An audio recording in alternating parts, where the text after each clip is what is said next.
Hello students, मेरा नाम विशी छतवानी है। मैं एक चार्टर्ड अकाउंटेंट रहा हूं और अभी असिस्टेंट प्रोफेसर हूं गवर्नमेंट कॉलेज में। यूपी पीजीटी कॉमर्स एग्ज़ाम 2022 जो फाइनली हो चुका है 9 मई 2026 की सेकेंड शिफ्ट में पेपर हो चुका है।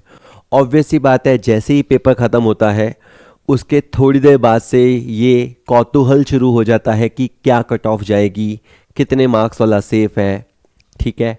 और बहुत सारी क्वेरीज आने लगती है। जैसे मेरे काफ़ी सारे स्टूडेंट्स ने पेपर दिया और भी बहुत सारे स्टूडेंट्स ने, तो ऑब्वियस सी बात है दिया होगा, तो एक रहता है। तो मैं एक आइडिया आपको देने की कोशिश करूँगा कि कितना क्वेश्चन सही वाला सेफ है। ऑब्वियस सी बात है, ये एक आइडिया है, एक प्रोबेबिलिटी है जो सही भी जा सकती है और सही के नज़दीक भी हो सकती है, बिल्कुल गलत तो नहीं जाएगी, क्योंकि एक अंदाज़ा तो हो ही चला है काफ़ी साल से पढ़ते पढ़ाते। खैर, फिर भी एक जनरली छोटा सा डिस्क्लेमर है। जनरली ये होता है कि मैं कोई वीडियो बनाता हूँ टीचिंग से रिलेटेड, जो मैं पढ़ाता रहता हूँ, तो उसमें हमारे पास लाइक और डिसलाइक का रेशियो आता है। मतलब वो आपको नहीं दिखता आजकल, पर हमें ऑब्वियस सी बात है, मैं कंटेंट क्रिएटर हूँ तो मुझे दिखता है। तो लगभग 98 से 99% लाइक्स आते हैं और एक आध 2% को अच्छा नहीं लगता, डिसलाइक भी आते हैं। लेकिन जब भी मैं कट ऑफ वीडियोज़ बनाता हूँ, ये मेरा 8वां या 9वां कट ऑफ वीडियो होगा डिफरेंट एग्जाम्स का, तो वहाँ पे हमारा ये रेशो 90% टू 10% हो जाता है। मतलब 90% को हमारी बात पसंद आती है या कहें समझ आती है और 10% इससे डिसएग्री करते हैं। दैट्स वेरी ओके, कोई इसमें दिक्कत वाली बात नहीं है। पर हाँ, बस ये है कि मैं चाहता हूँ कि अगर आपको कोई बात कहनी हो, बतानी हो, तो आप मेरे पर्सनल व्हाट्सएप पे बता दें। और अगर यूट्यूब पे कमेंट कर रहे हैं तो थोड़ा सा भाषा संयमित रखें, ध्यान रखें, ठीक है। जो मुझे लगता है वो मैं बता रहा हूँ, और ये इन जनरल मेरा ऑब्वियस सी बात है, मेरा ऑब्जर्वेशन है, मेरी एक्सपेक्टेशन है, जो 19-20 हो सकती है, क्योंकि एक्चुअल रिजल्ट बहुत सारे फैक्टर्स पे डिपेंड करता है। विदाउट वेस्टिंग फर्दर टाइम, तो हम बात कर रहे हैं कट ऑफ की। बहुत ज़्यादा सीट्स नहीं थी, जनरल, ओबीसी और एससी के लिए ही सीट्स थी, और 14 सीट्स जहाँ तक मुझे ध्यान है उतनी थी। सो पहले मैं आपको ये बताऊं कि कौन सा क्वेश्चन सिंपल, एवरेज या टफ रहा, उससे पहले मैं आपको एक कुछ आइडिया देना चाहता हूं कि ये कट ऑफ कम क्यों जा सकती है। बहुत सारे बच्चों को इससे खुशी होगी, वो बताता हूं। देखिए, एक तो क्वेश्चनों का जो ट्रांसलेशन था वो बहुत पुअर था। कम से कम 20 क्वेश्चन ऐसे थे जिनकी एक सामान्य समझ में आने लायक हिंदी लिखी जा सकती थी, पर डेफिनेट गूगल ट्रांसलेट यूज़ किया गया है या कोई और ट्रांसलेटर यूज़ किया है, जिससे हिंदी बड़ी क्लिष्ट बना दी गई। क्वेश्चन टफ होना अलग बात होता है, लेकिन लैंग्वेज में हिंदी में भी खांटी हिंदी यूज़ करना या एक एआई जनरेटेड हिंदी यूज़ करना, इस वजह से क्या होता है, वो क्वेश्चन हिंदी में इतना टफ हो जाता है कि फिर बच्चे को इंग्लिश पे जाना पड़ता है। अब यूपी जैसे स्टेट में हिंदी भाषी स्टूडेंट ज़्यादा हैं। ऑब्वियस ही बात है, जो इंग्लिश भाषी स्टूडेंट रहे होंगे उनको इस एग्ज़ाम में एज मिलेगा, लेकिन हिंदी भाषी स्टूडेंट जो ज़्यादा होते हैं उनको क्वेश्चन पढ़ने में डेफिनेट ज़्यादा टाइम लगेगा। क्योंकि एक तो हिंदी, जिन क्वेश्चनों की, सबकी नहीं, 20 क्वेश्चन की मैं बात कर रहा हूँ, जिनकी क्वेश्चनों की हिंदी ख़राब थी, उसके चक्कर में उनको एक बार इंग्लिश में क्वेश्चन समझना पड़ेगा, और ये टाइम ख़राब करता है। 2 घंटे का टाइम, जहाँ इतने सारे क्वेश्चन, 125 क्वेश्चन हो, यानी एक क्वेश्चन के लिए 1 मिनट भी नहीं मिलता हो, तो वहाँ पुअर ट्रांसलेशन कट ऑफ को गिराता है। सेकंड रीज़न, कम टाइम, ये पहले आ चुका है, बट मैचिंग क्वेश्चन लगभग 20 क्वेश्चन ऐसे थे जिनके अंदर या तो आपको मैच करना था या आपको उनको सीक्वेंस में अरेंज करना था, और ये कभी भी आसान नहीं होता। खास करके सीक्वेंसिंग वाला, मैच वाला क्वेश्चन फिर भी रिलेटिवली आसान होता है, क्योंकि उसमें अगर आपका 1 या 2 भी मैच हो जाता है तो चारों मैच किए बगैर भी कई बार काम चल जाता है। एक आध क्वेश्चन तो सेल्फ मैच्ड ही आ गया। लेकिन जहाँ एक सीक्वेंसिंग करनी होती है, ऐसे क्वेश्चन भी थे, तो वहाँ पे थोड़ा टाइम ज़्यादा लगता है सीधे क्वेश्चनों के मुकाबले।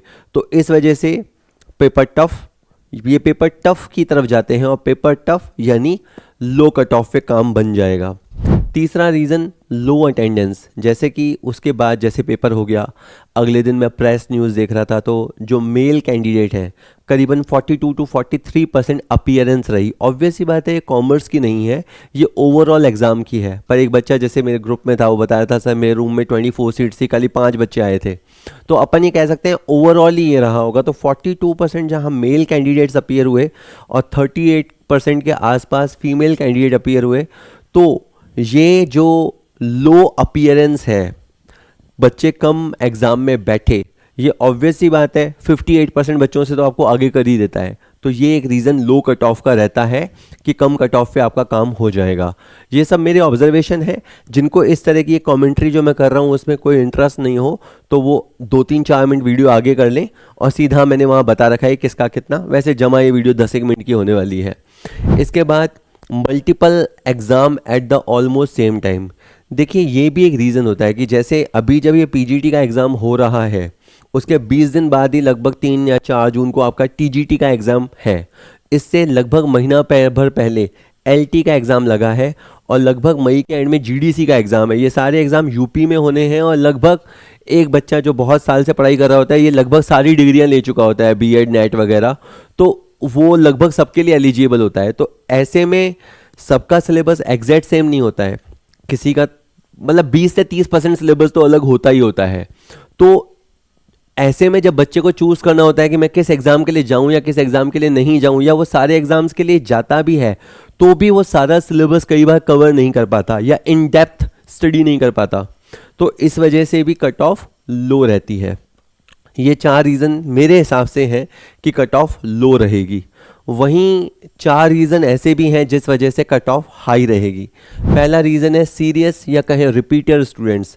देखिए ये भर्ती लगभग 2022 में अनाउंस हो गई, तो 2023 तक तो एग्ज़ाम हो ही जाना चाहिए। पोस्टपोन होते होते मतलब जब से मैंने पढ़ाना शुरू किया तो 3-4 बार तो मेरे सामने ही पोस्टपोन हो गई। तो उससे क्या होता है, बच्चे को पढ़ते रहने के लिए समय मिलता है। एक तो होता है भर्ती कैंसिल हो जाए या पता हो कि 2 साल बाद होगी तो बच्चा पढ़ाई छोड़ देता है, लेकिन अभी अपरिहार्य कारणों से स्थगित की जाती है, postpone due to unavoidable reasons, और फिर तो अब बच्चा सोचता है पता नहीं कब अनाउंस हो जाए, पता नहीं कब अनाउंस हो जाए, तो वो 5-6 महीने पढ़ता रहता है। तो चूंकि वो बार बार पढ़ता है तो रिपीटर स्टूडेंट और जो सीरियस स्टूडेंट्स होते हैं उनकी उपस्थिति की वजह से ऑब्वियस सी बात है कट ऑफ हाई जाती है, कंपटीशन टफ हो जाता है। Second, continuous postponement. ठीक है, ये मैंने रीज़न बता दिया। ये दोनों ही रीज़न मिक्स थे कि बार बार पोस्टपोन होने की वजह से बच्चे को ज़्यादा पढ़ने को मिलता है। एक बच्चा जो 6 महीने से तैयारी कर रहा हो और एक बच्चा जो 2-2.5 साल से तैयारी उसी पेपर की करता आ रहा हो। ड्यू टू कई बार क्या होता है, बच्चा बहुत समय से तैयारी कर रहा होता है, उसको पता है कि अब मेरी एज हो गई है, अब मैं दूसरे एग्जाम्स के लिए जा ही नहीं पाऊंगा, तो फिर वो जी जान लगा के आखिरी कोशिश के तौर पे जोरदार तैयारी करता है। इसके बाद है वेरी फ्यू सीट्स। ये सबसे बड़ा रीज़न है कट ऑफ जाने का। आपको लगेगा कि यार पेपर टफ आया था सर, 80 क्वेश्चनों पे 90 क्वेश्चनों पे बात बन जानी चाहिए, पर नहीं बनेगी बात। ये मेरा ऑब्जर्वेशन है कि नहीं बनेगी बात, क्योंकि सीट्स बहुत कम है। एक यूपी जितने इतने हैवीली पॉपुलेटेड स्टेट्स में मात्र 14 सीट्स होना मतलब ऊंट के मुंह में ज़ीरा भी नहीं है। तो इसीलिए क्या है कि जो धुरंधर लोग बैठे हैं, जो धुरंधर स्टूडेंट्स हैं, शायद उनका नंबर आ जाएगा। इसीलिए ये सबसे बड़ा रीज़न है कि हाई कट ऑफ जाने का। और इसके बाद है नो नेगेटिव मार्किंग। ये चीज़ को अभी आप फील नहीं करेंगे या वो बच्चा कभी फील नहीं कर पाएगा जो नेगेटिव मार्किंग वाले एग्ज़ाम जिसने नहीं दे रखे हैं। जैसे हमारे राजस्थान में जब आरपीएससी फर्स्ट ग्रेड का एग्ज़ाम होता है जो लेक्चरर के लिए होता है, उसमें नेगेटिव मार्किंग होता है 1/3, और अब तो ऑलमोस्ट हर स्टेट के हर एग्ज़ाम में नेगेटिव मार्किंग होता है 1/3 1/4 हो सकता है। लेकिन नेगेटिव मार्किंग में क्या होता है कि बच्चा फालतू क्वेश्चन अटैम्प्ट करने से डरता है, क्योंकि कमाऊंगा के चक्कर में नेगेटिव ना हो जाए, इस चक्कर में वो अंट शंट तुक्के नहीं लगाता है। मैं जल्दी एक बात अपनी तारीफ करने के लिए नहीं बता रहा हूँ, पर जल्दी बता रहा हूँ। अभी कुछ समय पहले जनवरी की बात है, जनवरी 2026 की बात कर रहा हूँ, मैंने नेट कॉमर्स का एग्ज़ाम दिया। ठीक है, बहुत साल बाद दिया, मुझे ज़रूरत नहीं थी, मैं ऑलरेडी असिस्टेंट प्रोफेसर हूँ जो नेट के थ्रू ही हुआ। लेकिन इससे पहले मैंने नेट दिया समझो 2016 में, और अभी नेट मैंने दिया समझो 2026 में, 10 साल बाद। लेकिन किसी मजबूरी में मुझे पीएचडी में एडमिशन लेना था इसलिए दिया था, पर और समझो 3-4 दिन की तैयारी के साथ गया, लेकिन मेरे परसेंटाइल जो आए वो 99.73 परसेंटाइल आए। ये परसेंटेज नहीं होते, परसेंटाइल होता है। लेकिन मैं बताना क्या चाह रहा हूँ वो ये कि चूंकि वहाँ नेगेटिव मार्किंग नहीं था नेट के एग्जाम में भी, तो मैंने जम के तुक्के लगाए। मुझे क्वेश्चन में थोड़ा सा भी आइडिया लग रहा था कि यार ये इसका हो सकता है, तो मैंने लगा दिया। अगर नेगेटिव मार्किंग होती तो मैं कम से कम 50 क्वेश्चन वहाँ करता ही नहीं, लेकिन चूंकि मैंने तुक्के लगाए और समझो गैस मेरे सही बैठे। तुक्के बिल्कुल हवा में तुक्के नहीं होते, एक कैलकुलेटेड रिस्क होता है, पर रिस्क तो था ही नहीं, क्योंकि नहीं अटेम्प्ट करूंगा तो कुछ नहीं मिलेगा, अटेम्प्ट करूंगा तो मिल सकता है। तो जहां पे भी नो नेगेटिव होती है, जहां पे भी नेगेटिव मार्किंग नहीं होती है, वहां बच्चा तुक्के लगाता है, आधे अधूरे क्वेश्चन पढ़ के भी जल्दी से आंसर लगाता है। उसमें गलत भी हो सकते हैं, लेकिन गलत में उसको नुकसान नहीं है ना, पर नंबर मिल सकते हैं। भाई आप क्वेश्चन को बिना पढ़े भी क्वेश्चन को सॉल्व करो तो प्रोबेबिलिटी कहती है कि 1/4 चांसेस तो है ही है, क्योंकि 4 ऑप्शन है, तो 1/4 तो आपको नहीं भी आता तो भी 25% चांस तो है कि आपका तुक्के में ही सही बैठ जाएगा। तो थोड़ा भी दिमाग लगाओगे तो 50%, थोड़ा और दिमाग लगाओगे तो 75% चांसेस सही हो जाते हैं। ये क्या होता है, ये कट ऑफ को हाई बनाती है। तो ये पॉइंट सुनने के बाद वो जैसे होता है ना, कोर्ट में वकील जिरह करता है, दलीलें देता है, तो मेरी सभी दलीलों को सुनने के बाद अब मैं आपको कट ऑफ क्या जा सकती है वो बता रहा हूँ। तो फाइनली आता हूँ मैं उस मैटर पे जिसकी वजह से आपने इस वीडियो को देखना शुरू किया था, कि एक कट ऑफ का आप आइडिया चाहते थे कि कितने कट ऑफ जा सकती है या कितने लोगों को इंटरव्यू के लिए कॉल किया जाएगा, क्योंकि 50 मार्क्स की एक इंटरव्यू भी है। हालांकि उसमें पीएचडी का भी वेटेज है ना, और भी एक 10-15 मिनट छोटा सा वेटेज और चीज़ का भी है, और मेनली इंटरव्यू है। खैर, तो अब 2 तरीके बेसिकली होते हैं एक कट ऑफ का आइडिया लगाने का। एक जो लोक लुभावन तरीका है या आसान तरीका है, वो है ओपिनियन पोल की तरह, ओपिनियन लेके उसमें स्टूडेंट्स का एक ग्रुप बना लिया जाता है, या एक ग्रुप आपके टच में होता है, उनसे टेलीग्राम पे या गूगल फॉर्म से या वैसे ही पूछ लेते हैं, हाँ भाई तेरे कितने आ रहे हैं, मेरे कितने आ रहे हैं। उस बेस पे बच्चे बताते जाते हैं, और मोस्ट ऑफ द स्टूडेंट जो बताते हैं उससे एक आइडिया लगा लिया जाता है। लेकिन मुझे वो तरीका कभी समझ नहीं आया है, कहीं कभी पसंद नहीं आया। उसके बहुत सिंपल सी रीज़न है। एक तो स्टूडेंट को खुद जब तक आंसर की नहीं आए तो उसे पता नहीं होता कि उसके कितने सही जा रहे हैं, कितने गलत जा रहे हैं। दूसरा, इस बात की बहुत गारंटी नहीं होती कि वो बिल्कुल सच जानने के बावजूद भी सच ही बताएगा। कई बच्चे ज़्यादा बताते हैं जितने उसके आ रहे होते हैं उससे, और क्यों बताते हैं वन उस पर नहीं जाते हैं। और कई बच्चे जितने आ रहे होते हैं उससे कम बताते हैं, और उनसे भी सबसे बड़ी बात, ऐसा नहीं है कि मैं झूठा कह रहा हूँ लोगों को, लेकिन एक बात बता रहा हूँ कि सच बताए इसकी बहुत गारंटी नहीं होती। लेकिन उससे भी जो बड़ा रीज़न होता है कि बहुत जो स्टूडियस बच्चा होता है वो इस तरह के उसमें पार्टिसिपेट ही नहीं करता, क्योंकि एक ही टीचर के पास सारे स्टूडेंट्स हो, सबका डेटा हो, ऐसा हो ही नहीं सकता। तो अगर आप जिससे कहें कलेक्ट कर रहे हो जानकारी, अगर उसमें सब शामिल नहीं है, और ख़ास करके वो बच्चे शामिल नहीं है जो बहुत होशियार हैं, जिनके सिलेक्शन के चांसेस हैं, तो फिर आपका वो धरा रह जाता है। खैर, तो ये मेरा रीज़न है कि मैं इस तरह से नहीं कलेक्ट करता। मैंने हमेशा जब भी कट ऑफ एनालिसिस किया है तो उसका एक सिंपल तरीका मेरा ये है कि मैं क्वेश्चंस का जो पेपर का लेवल है उसके बेसिस पे एनालिसिस करता हूँ। बेसिकली 3 हिस्सों में मैं क्वेश्चन बांट देता हूँ, या तो क्वेश्चन सिंपल था, या एवरेज या मीडियम था, या वो क्वेश्चन टफ था।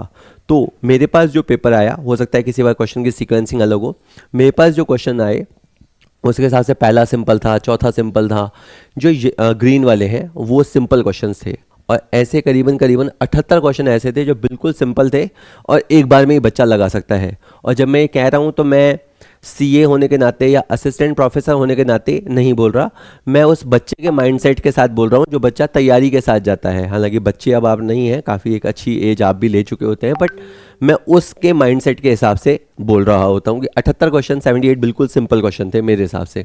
उसके बाद येलो वाले भी आपको काफ़ी दिखाई दे रहे हैं, तो 38 क्वेश्चन करीबन ऐसे थे जो मीडियम थे, जो इतने बार एकदम से नहीं थे कि एकदम से फटाक से हो जाए, और इतने टफ भी नहीं थे कि दिमाग चलाएं तो हमसे होवे ना। तो 38 क्वेश्चन ऐसे थे जो थोड़ा सा मैं कहूँगा मीडियम कैटेगरी में थे। और ये थोड़ा सा शॉकिंग था, करीबन 9 क्वेश्चन मुझे लगता है काफ़ी टफ थे। एक क्वेश्चन तो बहुत सुपर डुपर टफ था। खैर 9 क्वेश्चन थे जो टफ लेवल के थे और बहुत कम से ही वो सही बैठेंगे। अब मैं कह रहा हूँ कि 78 क्वेश्चन सिंपल थे, अपन ये मान लेते हैं कि सिली मिस्टेक बच्चा नहीं करेगा, फिसलने वाली, बी पे गोला लगाते लगाते सी पे लगा दे, ऐसी सिली मिस्टेक वो नहीं करेगा, मैं मान रहा हूँ। तो 78 क्वेश्चन वो सही कर देगा। इसके बाद 38 क्वेश्चन जो है, जो मीडियम है, उसमें मुझे लगता है आधे उससे सही बैठ जाएंगे, क्योंकि वो नॉन नेगेटिव मार्किंग नहीं है, इसलिए मैंने वो बातें पहले बताई। नेगेटिव मार्किंग नहीं है तो वो क्वेश्चन अटैम्प्ट तो करेगा। और ऐसा भी होता है कि 4 ऑप्शन में से 1 या 2 ऑप्शन तो समझ में आ रहे होते हैं, यार ये तो आंसर नहीं है, तो वो 2 में से गैस करेगा और बिना डर के गैस करेगा। तो 19 क्वेश्चन करीबन सही जा सकते हैं उसके यहाँ पे। और जो 9 टफ क्वेश्चन थे वो बहुत दिमाग लगाने के बावजूद भी या तो उससे होंगे नहीं, या कर लेता है तो इस बात की प्रोबेबिलिटी मेरे को लगता है 1/3 प्रोबेबिलिटी है।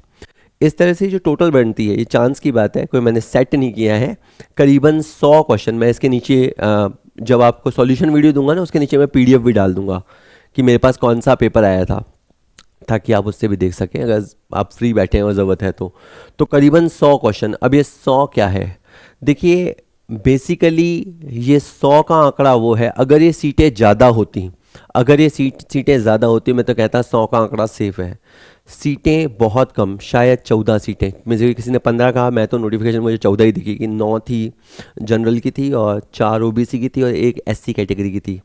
तो मैं अब कैटेगरी वाइज पे नहीं जा रहा, मैं केवल ये कह रहा हूँ कि 14 सीटें बहुत कम होती हैं, इसलिए मुझे नहीं लगता, मैंने वैसे तो यहाँ लिखा है कि 100 से ज़्यादा वाले इंटरव्यू के लिए बुलाए जाएंगे, पर ये लिखने के बावजूद भी मुझे लगता है कि शायद 105, कि जिनके भी 105 या उससे ज़्यादा क्वेश्चन बैठ रहे हैं, क्योंकि अगर 14 सीट्स है तो करीबन 50 बच्चों को, 5 गुना 70, करीबन 70 स्टूडेंट्स को या 80 स्टूडेंट्स को कॉल किया जाएगा, है ना। तो जिनके भी 105 से ज़्यादा हैं तो उनको इंटरव्यू की सीरियस तैयारी करनी शुरू कर देनी चाहिए। 100 वाले भी उम्मीद रखें, अगर उनके 100 हैं क्वेश्चन सही तो उनको भी कॉल आ सकता है। और जिनके 110 से ज़्यादा बैठ रहे हों, 110, 112, 1-2-4 मैसेजेस मेरे पास ऐसे हैं जिनके 112, 113 लग रहे हैं, 2-3 प्लस माइनस वो कह रहे हैं।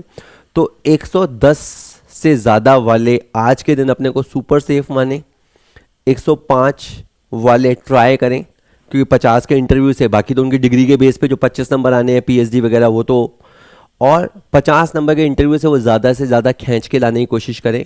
100 वाले बस मैं ये कहूँगा कि मायूस ना हो, वो भी उम्मीद रखें, हो सकता है मेरा प्रेडिक्शन गलत जाए, और है ना, तो 100 से ज़्यादा वालों को भी उम्मीद रखनी चाहिए।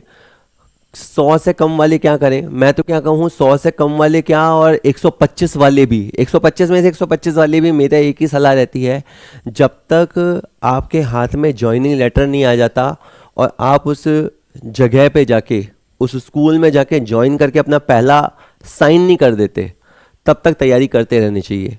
क्योंकि अभी के बाद 6 महीने लगे या 12 महीने लगे या 18 महीने लगे, जब तक मैंने कहा ना आपके हाथ में ज्वाइनिंग लेटर नहीं आ जाता, और ज्वाइनिंग लेटर आने के बाद आप ज्वाइन नहीं कर लेते, और अटेंडेंस रजिस्टर पे पहला साइन उस दिन ही मिठाई बांटना, उस दिन ही जो भी तुम्हें रिश्ते नाते करने हैं वो करना चाहिए। अगर अभी तक नहीं किया है तो उसी दिन ही किसी को अपनी बात बतानी चाहिए कि आपने क्या तैयारी की और क्या किया।